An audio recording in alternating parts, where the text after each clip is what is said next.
ಸ್ನೇಹಿತರೆ ನಮಸ್ಕಾರ. ನಾನು ರವೀಂದ್ರ ಜೋಶಿ. ಇನ್ನು 7ರಿಂದ 8 ತಿಂಗಳ ಕಾಲಾವಕಾಶ ಇದೆ ಬಿಹಾರದ ವಿಧಾನಸಭಾ ಚುನಾವಣೆಗೆ. ಆಗಲೇ ತುರುಸು ಶುರುವಾಗಿ ಬಿಟ್ಟಿದೆ. ರಾಹುಲ್ ಗಾಂಧಿಯೇ ಈಗಾಗಲೇ ಕನ್ಹಯ್ಯ ಕುಮಾರ್, ಪಪ್ಪು ಯಾದವ್, ಕೃಷ್ಣ ಎಲ್ಲರನ್ನೂ ಕಳಿಸಿದ್ದಾರೆ ಅಂದಮೇಲೆ ಬಿಹಾರದ ಚುನಾವಣೆಯ ಕಾವು ಹೇಗಿರಬಹುದು ಆಲೋಚನೆ ಮಾಡಿ ನೋಡಿ. ಇರಲಿ, ಅದಲ್ಲ ವಿಷಯ ಏನಪ್ಪ, ಬಿಹಾರದ ಚುನಾವಣೆಯ ಫಲಿತಾಂಶದ ಮೇಲೆ ಪಶ್ಚಿಮ ಬಂಗಾಳದ ಚುನಾವಣೆ ನಿರ್ಭರಗೊಳ್ಳುತ್ತದೆ ಅನ್ನುವಂಥದ್ದೊಂದು ವಿಶ್ಲೇಷಣೆ ಈ ಕ್ಷಣದಲ್ಲಿ ನಡೀತಾ ಇರೋದು. ಮಮತಾ ಬೇಗಂ ಅವರು ಇನ್ನಿಲ್ಲದ ಹಾಗೆ ವಿಹ್ವಲಗೊಂಡಿದ್ದಾರೆ, ಇನ್ನಿಲ್ಲದ ಹಾಗೆ ಆತಂಕಿತರಾಗಿದ್ದಾರೆ, ಇನ್ನಿಲ್ಲದ ಹಾಗೆ ಹದ್ದಿನ ಕಣ್ಣನ್ನು ಇಟ್ಕೊಂಡು ನೋಡ್ತಾ ಇದ್ದಾರೆ ಬಿಹಾರದ ಮೇಲೆ. ಬಿಹಾರದ ಚುನಾವಣೆಯಲ್ಲಿ ಯಾರ ಗೆಲುವು ಆಗುತ್ತದೆ? ಅಲ್ಲ, ಎಲ್ಲಿಯ ಬಿಹಾರ, ಎಲ್ಲಿಯ ಪಶ್ಚಿಮ ಬಂಗಾಳ? ಬಿಹಾರದ ಮತದಾರರು ಪಶ್ಚಿಮ ಬಂಗಾಳದ ಮೇಲೆ ಯಾವುದೇ ರೀತಿಯ ಪ್ರಭಾವವನ್ನು ಬೀರಲಾರರು. ಪಶ್ಚಿಮ ಬಂಗಾಳದ ಜನತೆ ಬಿಹಾರದ ಮೇಲೆ ಯಾವುದೇ ರೀತಿಯ ಪರಿಣಾಮ ಬೀರುವುದಿಲ್ಲ. ಅಂದಾದ ಮೇಲೆ ಪಶ್ಚಿಮ ಬಂಗಾಳದ ಚುನಾವಣೆಗೆ ಏನು ಸಂಬಂಧ? ವಿಷಯ ಇರೋದು ಅಲ್ಲೇ ಬಹಳ ಮುಖ್ಯವಾದಂಥ ವಿಚಾರ. ಮೊದಲನೇದಾಗಿ ಅಲ್ಲಿ ನಡೆದಂಥ ರಾಜಕೀಯ ಇತಿಹಾಸವನ್ನು ಒಂದು ನಿಮಿಷದಲ್ಲಿ ಹೇಳ್ಬಿಡ್ತೇನೆ. ಕಾಂಗ್ರೆಸ್ಸು ಇವತ್ತು ಅಡ್ರೆಸ್ಗೆ ಇರಲಾರ್ದಂಗಿದೆ. ಅಲ್ಲಿ ಲಾಲು ಯಾದವ್ ಅವರ ಭಿಕ್ಷೆಯ ಮೇಲೆ ಬದುಕೊಂಡಿದೆ.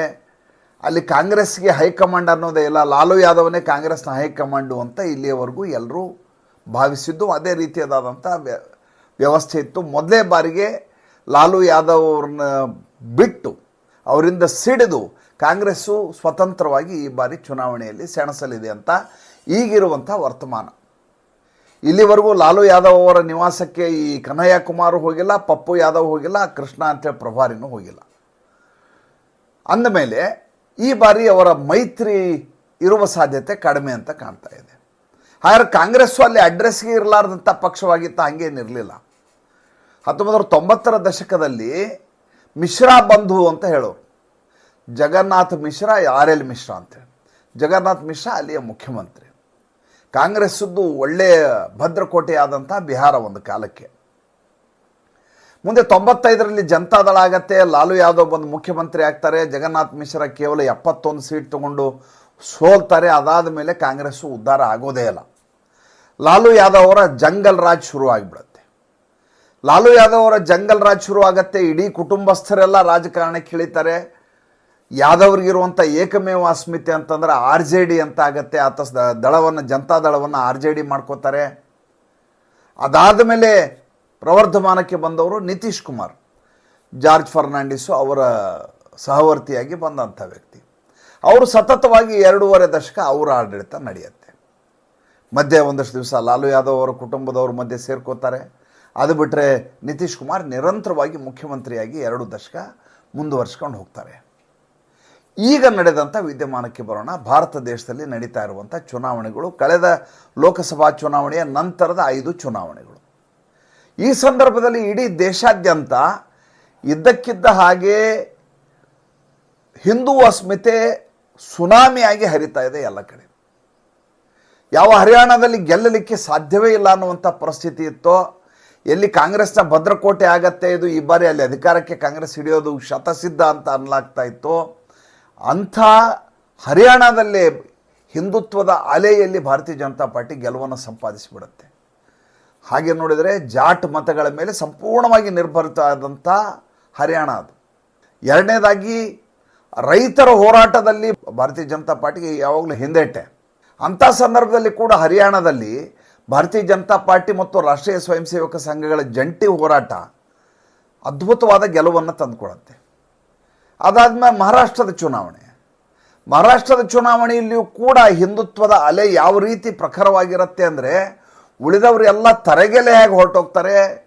ಈ ಮಹಾವಿಕಾಸ್ ಅಘಾಡಿ ಅನ್ನೋದು ಅಸ್ತಿತ್ವದಲ್ಲಿ ಏನಲ್ವ ರೀತಿಯಲ್ಲಿ ಆಗುತ್ತೆ. ಶರದ್ ಪವಾರ್ ಯಾರು ಚಾಣಕ್ಯ ಅಂತ ಹೇಳಲಾಗ್ತಾ ಇತ್ತು, ಆತ ಮೂಲೆ ಗುಂಪಾಗಿ ಹೋಗ್ತಾರೆ. ರಾಹುಲ್ ಗಾಂಧಿಯ ಪಕ್ಷ ಪತನಗೊಂಡು ಹೋಗುತ್ತೆ ಮಹಾರಾಷ್ಟ್ರದಲ್ಲಿ.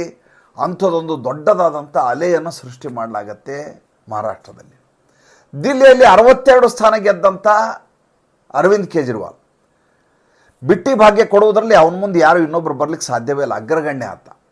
ಆತನಿಗೆ ನೀವು ಸ್ಪರ್ಧಿಸಲಿಕ್ಕೆ ಸಾಧ್ಯವೇ ಇಲ್ಲ. ಆ ರೀತಿಯಾದಂಥ ಜುಗ್ಗಿ ಝೋಪಡಪಟ್ಟಿ ಮತಗಳು, ಅಕ್ರಮ ಬಾಂಗ್ಲಾ ವಲಸಿಗರು ಮತ್ತು ಮಧ್ಯಮ ವರ್ಗೀಯ ಜನ, ಮೂರೂ ಜನರನ್ನು ತನ್ನ ತೆಕ್ಕೆಯಲ್ಲಿ ಇಟ್ಕೊಂಡು ಚುನಾವಣೆ ಮಾಡ್ತಾ ಇದ್ದಂಥವರು ಅರವಿಂದ್ ಕೇಜ್ರಿವಾಲ್. ಹೇಗೆ ಕಡಿಮೆ ಸೀಟುಗಳು ಬಂದರೂ ಕೂಡ 62 ಸ್ಥಾನ, 70ರಲ್ಲಿ 62 ಸ್ಥಾನ ಗೆದ್ದಂಥ ವ್ಯಕ್ತಿ ಒಂದು 20 ಸ್ಥಾನ ಕಳ್ಕೊಂಡ್ರೂ ಕೂಡ 42ರಿಂದ ಮತ್ತೆ ಆಯ್ಕೆ ಆಗ್ತಾರೆ ಅಂತ ಅಂದ್ಕೊಂಡಿದ್ರು. ಸ್ವತಃ ಅರವಿಂದ್ ಕೇಜ್ರಿವಾಲ್ 55 ಸ್ಥಾನ ಗ್ಯಾರಂಟಿ ಅಂತ ಹೇಳ್ಕೊಂಡು ಓಡಾಡ್ತಾ ಇದ್ರು. ನನ್ನ ಸೋಲಿಕ್ಕೆ ಇನ್ನೊಂದು ಜನ್ಮ ಹುಟ್ಟಿ ಬರಲಿ ನರೇಂದ್ರ ಮೋದಿ ಅಂತ ಡಾಣಾಡಂಗುರವಾಗಿ ಸಾರಿದಂಥ ವ್ಯಕ್ತಿ. ಆದರೆ ಈಗ 22 ಸೀಟುಗಳಿಗೆ ತೃಪ್ತಿ ಪಟ್ಕೋಬೇಕಾಯಿತು. ಅಲ್ಲಿ ಕೂಡ ಯಾವ ಜುಗ್ಗಿ ಝೋಪಡಿನೂ ನಡೀಲಿಲ್ಲ, ಯಾವ ಅಕ್ರಮ ಬಾಂಗ್ಲಾ ವಲಸಿಗರದು ನಡೀಲಿಲ್ಲ, ಮುಸಲ್ಮಾನರದು ನಡೀಲಿಲ್ಲ, ಮತಾಂಧರದು ನಡೀಲಿಲ್ಲ, ಕಾಂಗ್ರೆಸ್ದು ನಡೀಲಿಲ್ಲ, ಯಾರ್ದು ನಡೀಲಿಲ್ಲ. ಹಿಂದುತ್ವದ ಅಲೆ ಕೆಲಸ ಮಾಡ್ತೀವಿ, ಸ್ಪಷ್ಟವಾಗಿ ಆಗಿದ್ದದು, ಅನುಮಾನವನ್ನೇ ಇಟ್ಕೊಳ್ಳೋ ಹಾಗಿಲ್ಲ. ಈ ಹಿನ್ನೆಲೆಯಲ್ಲಿ ಬಿಹಾರದ ಚುನಾವಣೆಯನ್ನು ನೋಡಬೇಕು. ಈ ಬಾರಿಯ ಬಿಹಾರದ ಚುನಾವಣೆಯಲ್ಲಿ ಪಕ್ಷಗಳ ಸಂಖ್ಯೆ ತುಂಬ ಜಾಸ್ತಿ. ಉಳಿದವರಿಗೆ ತಂತ್ರಗಾರಿಕೆಯನ್ನು ಹೇಳ್ಕೊಡ್ತಾ ಇರುವಂಥ ಪ್ರಶಾಂತ್ ಕಿಶೋರ್ ಕಳೆದ 3 ವರ್ಷಗಳಿಂದ ನಿರಂತರವಾಗಿ ಬಿಹಾರದ ಆ ತುದಿಯಿಂದ ಈ ತುದಿ, ಈ ತುದಿಯಿಂದ ಇನ್ನೊಂದು ತುದಿಗೆ ಪಾದಯಾತ್ರೆಯನ್ನು ನಿರಂತರವಾಗಿ ಮಾಡಿಕೊಂಡೇ ಇದ್ದಾರೆ. ಈತ ಇನ್ನೊಬ್ಬ ಅರವಿಂದ್ ಕೇಜ್ರಿವಾಲ್ ಅರಾಜಕತೆಯನ್ನು ಸೃಷ್ಟಿ ಮಾಡುವುದು ಇವರ ರಾಜಕೀಯ ಧರ್ಮ ಅಂತ ಪರಿಭಾವಿಸಿದಂಥ ವ್ಯಕ್ತಿ. ಆತ ಈ ಬಾರಿ ಸ್ವತಂತ್ರವಾಗಿ ಇಡೀ ಬಿಹಾರದಾದ್ಯಂತ ಅಭ್ಯರ್ಥಿಗಳನ್ನು ಹಾಕ್ತೀನಿ ಅಂತ ತೀರ್ಮಾನ ಮಾಡಿ ಆಗಿ ಹೋಗಿದೆ. ಇನ್ನು ಇದ್ದದ್ದು RJD ಮತ್ತು ಕಾಂಗ್ರೆಸ್ನ ಮೈತ್ರಿ. RJD ಈ ಬಾರಿ ಕಾಂಗ್ರೆಸ್ನ ಜೊತೆ ಸೇರಿಕೊಳ್ಳಾರದೆ ಸ್ವತಂತ್ರವಾಗಿ ಅಭ್ಯರ್ಥಿಗಳನ್ನ ಹಾಕಿದರೆ ಇಡೀ ಬಿಹಾರದಾದ್ಯಂತ RJD ಅಭ್ಯರ್ಥಿಗಳು ಬೇರೆ, ಕಾಂಗ್ರೆಸ್ಸಿನ ಅಭ್ಯರ್ಥಿಗಳು ಬೇರೆ ಆಗ್ತಾರೆ. ನಮ್ಮ ಲಾಡ್ಲಾ ಮುಖ್ಯಮಂತ್ರಿ ಅಂತ ನರೇಂದ್ರ ಮೋದಿ ಅವರು ನಿತೀಶ್ ಕುಮಾರ್ ಅವ್ರಿಗೆ ಹೇಳಿ ಆಗಿ ಹೋಗಿದೆ. ನಿತೀಶ್ ಕುಮಾರ್ ಭಾರತೀಯ ಜನತಾ ಪಾರ್ಟಿಯ ಮೈತ್ರಿ ಇದೆಯಲ್ಲ, ಇದ್ರ ಬಗ್ಗೆ ಪ್ರಶ್ನೆ ಮಾಡುವ ಸಂದರ್ಭವೇ ಇಲ್ಲ. ಈ ಮಧ್ಯೆ ನಿತೀಶ್ ಕುಮಾರ್ ತಮ್ಮ ಮಗನನ್ನು ರಾಜಕೀಯಕ್ಕೆ ತರಬೇಕು ಮತ್ತು ಪ್ರವರ್ಧಮಾನಕ್ಕೆ ತಂದು ನಿಲ್ಲಿಸಬೇಕು ಅನ್ನುವಂಥ ಮನಸ್ಥಿತಿಯಲ್ಲಿದ್ದಾರೆ. ಆತನಿಗೂ 50 ವರ್ಷ ಈಗ. ಈ ಹಿನ್ನೆಲೆಯಲ್ಲಿ ಬಿಹಾರದ ರಾಜಕಾರಣ ಬಹಳ ಮುಖ್ಯ ಆಗತ್ತೆ. ಜೊತೆಗೆ ಬಿಹಾರದ ರಾಜಕಾರಣದಲ್ಲಿ ಅತಿ ಹೆಚ್ಚು ಪ್ರಭಾವ ಬೀರುವ ವ್ಯಕ್ತಿ ಯಾರು ಗೊತ್ತಾ? ಈ ನಿತೀಶ್ ಕುಮಾರ್ ಅಲ್ಲ, ಈ ಲಾಲು ಯಾದವ್ ಅಲ್ಲ, ತೇಜಸ್ವಿನೂ ಅಲ್ಲ, ನರೇಂದ್ರ ಮೋದಿ. ಪ್ರತಿ ಬಾರಿ ಅತಿ ಹೆಚ್ಚು ಸೀಟುಗಳನ್ನು ಗಳಿಸಿ ನಿತೀಶ್ ಕುಮಾರ್ಗೆ ಮುಖ್ಯಮಂತ್ರಿ ಮಾಡ್ತಾ ಇದ್ದದ್ದೇ ಭಾರತೀಯ ಜನತಾ ಪಾರ್ಟಿ. ಈ ಬಾರಿ ಕೂಡ ನಮ್ಮ ಅಭ್ಯರ್ಥಿ ಇರೋದಿಲ್ಲ ಅಂತ ನರೇಂದ್ರ ಮೋದಿ ಸ್ಪಷ್ಟವಾಗಿ ಹೇಳಿದ್ದಾರೆ. ನಿತೀಶ್ ಕುಮಾರ್ನೇ ನಮ್ಮ ಮುಖ್ಯಮಂತ್ರಿ ಅಂತ ಹೇಳ್ತಾ ಇದ್ದಾರೆ. ಹೀಗಾಗಿ ಚುನಾವಣೆ ದೃಢ ನಿಶ್ಚಯದೊಂದಿಗೆ ಭಾರತೀಯ ಜನತಾ ಪಾರ್ಟಿ ಮತ್ತು ನಿತೀಶ್ ಕುಮಾರ್ ಅವರ ಮೈತ್ರಿ ಮೂಲಕ ಚುನಾವಣೆ ನಡೆಯುತ್ತೆ ಬಿಹಾರದಲ್ಲಿ.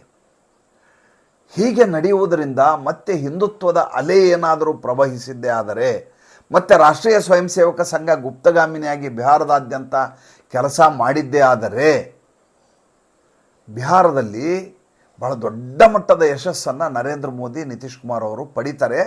ಮತ್ತು ರಾಷ್ಟ್ರ ರಾಜಕಾರಣ ಮತ್ತು ರಾಜ್ಯ ರಾಜಕಾರಣದಲ್ಲಿ ಅವರ ಆತ್ಮವಿಶ್ವಾಸದಲ್ಲಿ ಬೀಗುವುದು ಇನ್ನೂ ಜಾಸ್ತಿ ಆಗತ್ತೆ. ಈ ಚುನಾವಣೆಯ ಎಫೆಕ್ಟು ಪಶ್ಚಿಮ ಬಂಗಾಳದ ಚುನಾವಣೆಯ ಮೇಲೆ ಆಗತ್ತೆ ಅನ್ನುವಂಥ ಭಯ, ಆತಂಕ ಮಮತಾ ಬೇಗಂ ಅವ್ರನ್ನ ಕಾಡ್ತಾ ಇದೆ. ಇದಕ್ಕೆ ಕಾರಣ ಇದೆ.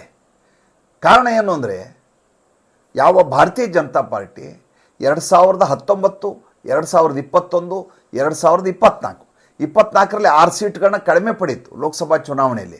ಆದರೆ ಪರ್ಸೆಂಟೇಜ್ ಆಫ್ ವೋಟ್ಸನ್ನು ಉಳಿಸ್ಕೊಳ್ಳುವಲ್ಲಿ ಭಾರತೀಯ ಜನತಾ ಪಾರ್ಟಿ ಯಶಸ್ವಿ ಆಯಿತು. 2026ರ ಚುನಾವಣೆಯಲ್ಲಿ ಗೆಲುವನ್ನು ಸಂಪಾದಿಸುತ್ತೆ ಅಂತ ಯಾಕೆ ಅನಿಸುತ್ತೆ ಅಂದರೆ, 2021ರ ಚುನಾವಣೆಯಲ್ಲಿ 77 ಸ್ಥಾನಗಳನ್ನು ಗಳಿಸ್ಕೊಂಡಿದೆ ಭಾರತೀಯ ಜನತಾ ಪಾರ್ಟಿ. 2 ಸ್ಥಾನಗಳಿಂದ 77 ಸ್ಥಾನ. 16 ಬಾರಿ ರ್ಯಾಲಿ ಮಾಡಿದರು ನರೇಂದ್ರ ಮೋದಿ. ನೆನಪು ಮಾಡ್ಕೊಳ್ಳಿ ನೀವು, ಕೋವಿಡ್ನ ಸಂದರ್ಭ, ಕೋವಿಡ್ ಅದೇ ತಾನೇ ಮುಗಿತಾ ಇದ್ದಂಥ ಸಂದರ್ಭ. ಆ ಸಂದರ್ಭದಲ್ಲಿಯೇ ಮಮತಾ ಬೇಗಂವನ್ನು ಸೋಲಿಸಿ ಭಾರತೀಯ ಜನತಾ ಪಾರ್ಟಿ ಅಧಿಕಾರವನ್ನು, ಚುಕ್ಕಾಣಿಯನ್ನು ಹಿಡಿದುಕೊಡ್ತೀನಿ ಅಂತ ನರೇಂದ್ರ ಮೋದಿ ದೃಢ ಸಂಕಲ್ಪ ಮಾಡಿ ಆಗಿತ್ತು. ಆದರೆ ಪಶ್ಚಿಮ ಬಂಗಾಳದ ಜನತೆ ಅಷ್ಟು ಬೇಗ ಬದಲಾವಣೆ ಹೊಂದಲಿಕ್ಕೆ ಸಾಧ್ಯ ಇಲ್ಲ ಅನ್ನೋದು ಮತ್ತೊಂದು ಸಲ ಸಾಬೀತಾಯಿತು. ಸತತ 15 ವರ್ಷಗಳ ಕಾಲ ಮುಖ್ಯಮಂತ್ರಿಯಾಗಿದ್ದಾರೆ ಮಮತಾ ಬೇಗಂ ಅವರು. ಯಾವುದೇ ಸರ್ಕಾರದಲ್ಲಿ 15 ವರ್ಷ ಈ ರೀತಿಯಾದಂಥ ಸರ್ಕಾರ ನಡೆಸಿದಾಗ ಆಡಳಿತ ವಿರೋಧಿಯಲ್ಲಿ ತಂತಾನೇ ಬೇರೆಯವರು ಬಿಟ್ಟಿರುತ್ತೆ ಜನರಲ್ಲಿ. ಎರಡನೇದ್ದು, ಜನ ಯಾವಾಗಲೂ ಹೊಸತನ್ನು ಬಯಸ್ತಾ ಇರ್ತಾರೆ. ಯಾರೇ ಜನ ಇರಲಿ, ಅವರು ಎಷ್ಟೇ ಪ್ರಭಾವವನ್ನು ಹೊಂದಿದ್ರೂ ಕೂಡ ರಾಜಕಾರಣಿಗಳು ಒಂದು ಬದಲಾವಣೆಯನ್ನು ಕೊಡೋಣ ಅನ್ನುವಂಥ ಮನಸ್ಥಿತಿಯಲ್ಲಿರ್ತಾರೆ. ಹೀಗಾಗಿ ಅಲ್ಲಿಯ ಭದ್ರಲೋಕ್ ಅಂತ ಯಾರು ಅಲ್ಲಿ ಹೇಳ್ತಾ ಇದ್ದೀವಲ್ಲ, ಅಲ್ಲಿಯ ಮಧ್ಯಮ ವರ್ಗೀಯರು, ಅಲ್ಲಿಯ ಕಾಯಸ್ಥರು, ಅಲ್ಲಿರುವ ಬ್ರಾಹ್ಮಣರು, ಅಲ್ಲಿರುವಂಥ ಸುಶಿಕ್ಷಿತ ವರ್ಗ, ಅಲ್ಲಿರುವಂಥ ಸುಸಂಸ್ಕೃತ ವಿದ್ಯಾವಂತ ಜನತೆ, ಇವರೆಲ್ಲ ಒಂದು ತೀರ್ಮಾನವನ್ನು ಮಾಡ್ತಾರೆ, ಈ ಬಾರಿ ನಾವು ಯಾರಿಗೆ ಮತ ಹಾಕಬೇಕು ಅಂತ. ಇಲ್ಲಿವರೆಗೂ ಯಾವುದೇ ಕಾರಣಕ್ಕೂ ಮಮತಾ ಬೇಗಂ ಅವ್ರಿಗೆ ಸಂದೇಶ್ ಖಾಲಿ ಪರಿಣಾಮ ಬೀರಲಿಲ್ಲ ಅವ್ರ ಮೇಲೆ. ಆರ್ಜಿಕರ್ ಮೆಡಿಕಲ್ ಕಾಲೇಜಲ್ಲಿ ಆದಂಥ ಅತ್ಯಾಚಾರ ಪರಿಣಾಮ ಬೀರಲಿಲ್ಲ, ಭ್ರಷ್ಟಾಚಾರ ಪ್ರಕರಣ ಮುಖರ್ಜಿದು ಅದು ಯಾವುದೇ ರೀತಿಯಾದಂಥ ಎಫೆಕ್ಟ್ ಮಾಡಲಿಲ್ಲ, ಎಲ್ಲ ಚುನಾವಣೆಯನ್ನು ಗೆದ್ಕೊಂಬಂದರು. ಆದರೆ ಈಗ ಪಶ್ಚಿಮ ಬಂಗಾಳದಲ್ಲಿ ಮಮತಾ ಬೇಗಂ ಅವರು ಕೇವಲ ಮುಸಲ್ಮಾನ ಮತಗಳನ್ನು ಧ್ರುವೀಕರಣ ಮಾಡುವ ಮೂಲಕ ಗೆಲ್ತೀನಿ ಅಂತಂದರೆ ಅದು ಸಾಧ್ಯ ಇರಲಾರದ ಸ್ಥಿತಿ ಅಲ್ಲಿದೆ. ಲೋಕಸಭಾ ಚುನಾವಣೆಯಲ್ಲಿ ಮೊನ್ನೆ ನಡೆದಂಥ 2024 ಲೋಕಸಭಾ ಚುನಾವಣೆಯಲ್ಲಿ ಯಾವ ಹಿಂದುತ್ವದ ಅಲೆ ಇತ್ತೋ ಅದರ 10 ಪಟ್ಟು ಹಿಂದುತ್ವದ ಅಲೆ ಈಗ ದೇಶದಲ್ಲಿ ಜಾಸ್ತಿ ಇದೆ. ಅದಕ್ಕೆ ಒಂದೇ ಒಂದು ಸಣ್ಣ ಉದಾಹರಣೆ ಅಂತಂದರೆ ಪ್ರಯಾಗ್ರಾಜ್ನಲ್ಲಿ ಆದಂಥ ಮಹಾಕುಂಭ. ಅದು ಯಾವ ಮಟ್ಟಿಗೆ ಉದ್ದೀಪಿಸಿದೆ ಜನರನ್ನು ಅಂತಂದರೆ, ಯಾವ ಮಟ್ಟಿಗೆ ಒಗ್ಗಟ್ಟಿಗೆ ತಂದು ನಿಲ್ಲಿಸಿದೆ ಅಂದರೆ, ನಮ್ಮನ್ನು ನಾವು ಉಳಿಸಿಕೊಳ್ಳಬೇಕಾದಂಥ ಅನಿವಾರ್ಯತೆ ಇದೆ ಅಂತ ಹಿಂದೂಗೆ ಸ್ಪಷ್ಟವಾಗಿ ಗೊತ್ತಿದೆ. ಪಶ್ಚಿಮ ಬಂಗಾಳಕ್ಕಿರುವಂಥ ಇನ್ನೊಂದು ಪ್ಲಸ್ ಪಾಯಿಂಟ್ ಏನಪ್ಪ ಅಂತಂದರೆ, ಪಕ್ಕದಲ್ಲಿರುವಂಥ ಬಾಂಗ್ಲಾದಲ್ಲಿರುವಂಥ ಹಿಂದೂಗಳ ಮೇಲೆ ನಿರಂತರವಾಗಿ ನಡೆದಂಥ ಅತ್ಯಾಚಾರಗಳು ಅಲ್ಲಿಯ ಬಾಂಗ್ಲಾ ಪತ್ರಿಕೆಗಳಲ್ಲಿ ನಿರಂತರವಾಗಿ ಬಿತ್ತರಗೊಳ್ತಾ ಇದ್ದಾವೆ. ಹೇಗೆ ಹಿಂದೂಗಳ ಮೇಲೆ ಅಲ್ಲಿ ದಾಳಿ ಮಾಡಲಾಗ್ತಾ ಇದೆ, ಹೇಗೆ ದೌರ್ಜನ್ಯ ಎಸಗಲಾಗ್ತಾ ಇದೆ, ಹೇಗೆ ಸಾಮೂಹಿಕ ಅತ್ಯಾಚಾರ ಮಾಡಲಾಗ್ತಾ ಇದೆ, ಹೇಗೆ ಮನೆಗಳಿಗೆ ಬೆಂಕಿ ಹಚ್ಚಲಾಗ್ತಾ ಇದೆ, ಹೇಗೆ ಜಿಹಾದಿಗಳು ಇಡೀ ಬಾಂಗ್ಲಾದೇಶದ ಮೇಲೆ ಹಿಡಿತವನ್ನು ಹೊಂದಿದ್ದಾರೆ ಅನ್ನೋದು ನಿರಂತರವಾಗಿ ಸುದ್ದಿ ಆಗ್ತಾ ಇದೆ. ಅದು ಆಂತರ್ಯದಲ್ಲಿ ಹಿಂದೂಗಳಿಗೆ ಒಂದು ರೀತಿಯ ಕುದಿತವನ್ನು ಉಂಟು ಮಾಡಿದೆ, ಒಂದು ತುಮುಲವನ್ನು, ಒಂದು ಆತಂಕವನ್ನು ಉಂಟು ಮಾಡಿದೆ. ಇದೆಲ್ಲವೂ ಚುನಾವಣೆಯಲ್ಲಿ ತನಗೆ ನೆಗೆಟಿವ್ ಆದಂಥ ಪರಿಣಾಮವನ್ನು ಬೀರಬಲ್ಲದು ಅಂತ ಮಮತಾ ಬೇಗಂಗೆ ತುಂಬ ಚೆನ್ನಾಗಿ ಗೊತ್ತಿದೆ. ಹೀಗಾಗಿ ಅವರು ಕಾದು ಕೂತು ಬಿಹಾರದ ಚುನಾವಣೆಯ ಫಲಿತಾಂಶವನ್ನು ಹದ್ದುಗಣ್ಣಿನಿಂದ ಕಾದು ನೋಡ್ತಾ ಇದ್ದಾರೆ. ಪ್ರತಿ ಬಾರಿ ಹಾಗೆ ನಿರುಮ್ಮಳವಾಗಿ ಚುನಾವಣೆ ಮಾಡುವ ಹಂತದಲ್ಲಂತೂ ಮಮತಾ ಬೇಗಂ ಖಂಡಿತವಾಗಿ ಇಲ್ಲ ಅಂತ ಈ ಘಟನೆಗಳು ತೋರಿಸ್ಕೊಡ್ತಾ ಇದ್ದಾರೆ. ಮತ್ತು ಮುಂದಿನ ಸಂಚಿಕೆಯಲ್ಲಿ ಹೊಸ ವಿಷಯದೊಂದಿಗೆ ಬರ್ತೇನೆ. ಸಂಚಿಕೆ ಇಷ್ಟ ಆಗಿದ್ದರೆ ಲೈಕ್ ಮಾಡಿ, ಫಾಲೋ ಮಾಡಿ, ಶೇರ್ ಮಾಡಿ. ದಯವಿಟ್ಟು ನಮ್ಮ ಮುಕ್ತ ಪತ್ರಿಕೋದ್ಯಮಕ್ಕೆ ಆರ್ಥಿಕವಾಗಿ ಬೆಂಗಾವಲಾಗಿ ನಮಸ್ಕಾರ.